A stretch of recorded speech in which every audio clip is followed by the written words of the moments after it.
Welcome back everyone to Streaming the Galaxy. My name is Rocket Riley, and today we're going to be going over a quick recap of everything that happened in the first 2 seasons of Netflix's original series, You.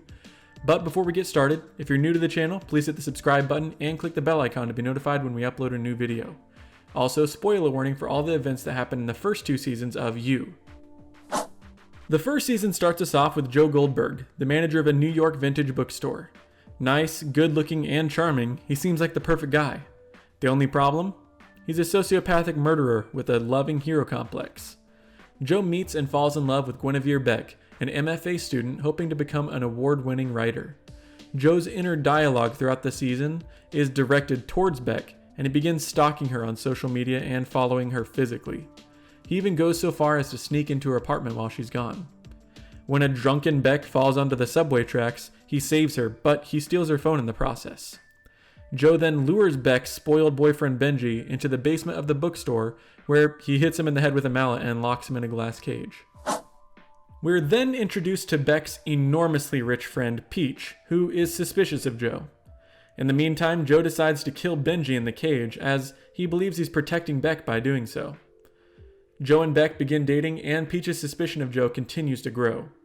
After Peach's failed suicide attempt in order to regain Beck's affections, Joe realizes that Peach is actually in love with Beck, and he decides to get rid of her. He attacks her while on a run in Central Park, but she recovers.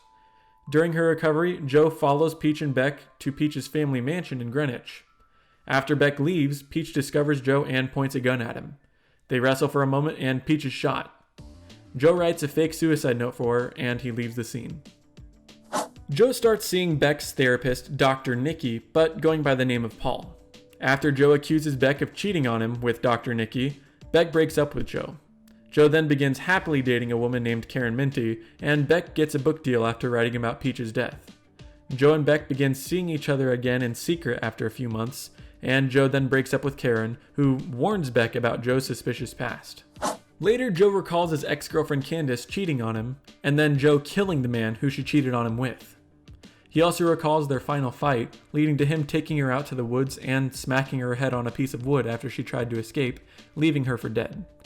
Beck looks into their relationship as her suspicions grow, and it's revealed that Beck actually was cheating on Joe with Dr. Nikki. After fighting, they make up, but Beck then discovers a box with her old phone, Benji's and Peach's phones, and other gross mementos. Joe then locks her in the glass cage for protection. While in the cage, Beck tries to fake understanding of Joe's actions, writing a story which blames Dr. Nikki for everything Joe had done. After stabbing Joe in the cage with a typewriter piece and trying to escape, Joe kills Beck off screen. Several months later, we learned that Joe used Beck's writing to frame Dr. Nikki, who went to prison, putting Joe in the clear.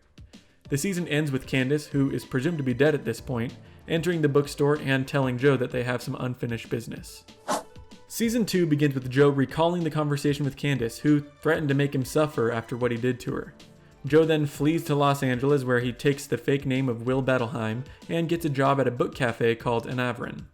There he meets Love Quinn, daughter of the owners of Anavrin and twin sister to 40 Quinn, the store's eccentric manager.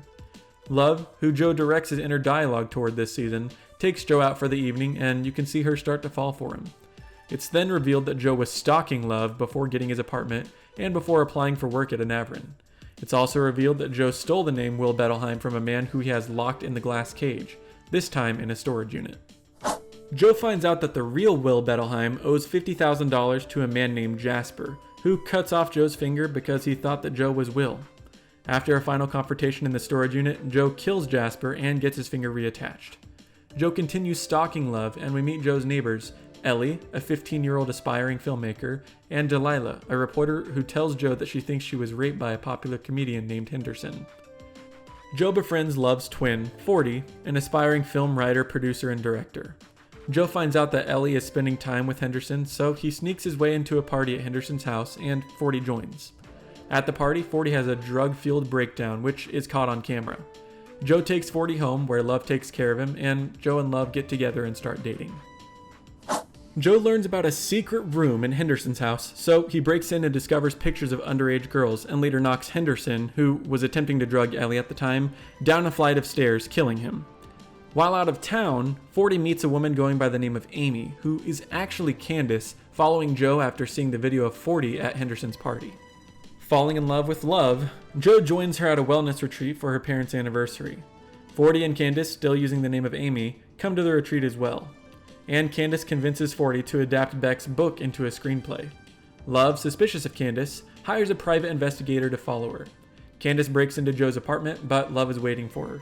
Love learned Candace's identity, and she confronts Joe, who convinces her that he fled New York to get away from the obsessive Candace, and that her darker accusations are simply lies. Love breaks up with Joe anyway, and he tries to find a way to win her back. Delilah, the apartment manager and Joe's neighbor, looks in Joe's apartment for more information on Henderson, and she finds the keys to his storage unit. Joe finds her there and locks her in the cage. After 40 drugs Joe during their final hours and rewriting his screenplay, Joe reconciles with Love but loses some time.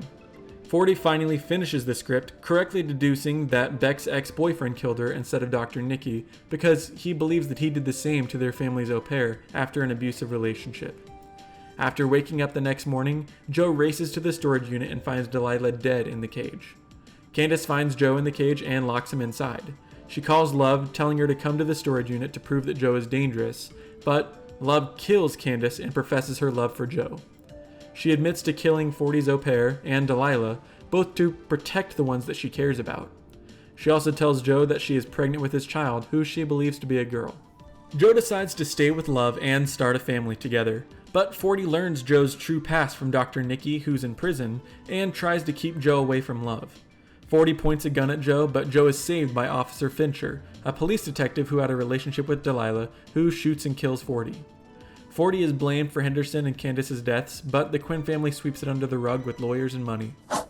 Joe then starts to give money to Ellie, who moves east to avoid Child Protective Services, and Joe and Love move into a new house.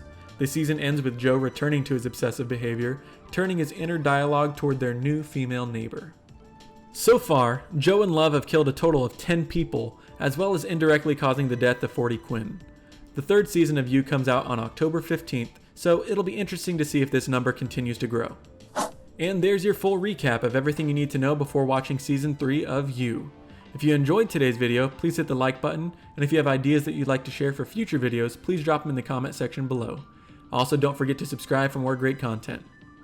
From everyone here at Streaming the Galaxy, we hope you have a great day, and thanks for watching.